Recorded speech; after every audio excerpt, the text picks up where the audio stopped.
মোদিজির সামনে কেউ দাঁড়াতেই পারবে না। এটা পশ্চিমবঙ্গের মতো আলটিমেটলি অধীর বাবুকে কংগ্রেসই পাত্তা দেয় না।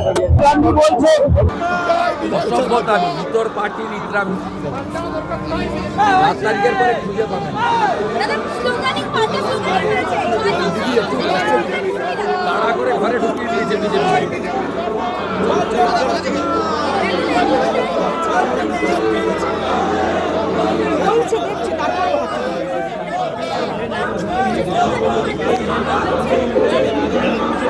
দাঁড়াতেই পারবে না।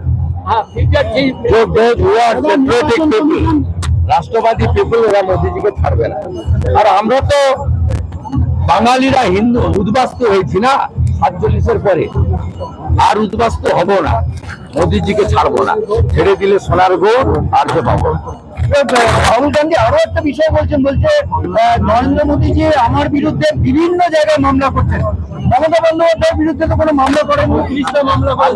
আমি এগুলো মন্তব্য করব। উনি বাইরে আছেন কেন? মামলা হলে তো জেলে যেতে হয়। আমি মন্তব্য করবো না, কিন্তু এগুলো কংগ্রেসের এখানে অস্তিত্ব নেই।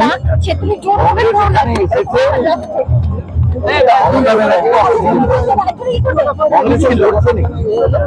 কটা লোক হয়েছিল?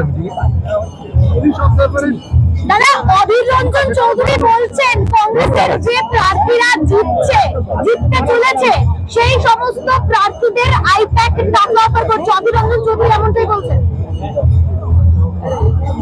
অধীর বাবু লড়াইটা পশ্চিমবঙ্গের মতো আলটিমেটলি অধীর বাবুকে কংগ্রেসই পাত্তা দেয় না। সেই জন্য ওনাকে প্রদেশ কংগ্রেসের সভাপতি থেকে অধীর বাবু যে দলটায় আছেন এই দলের ভিতরে লড়ুন।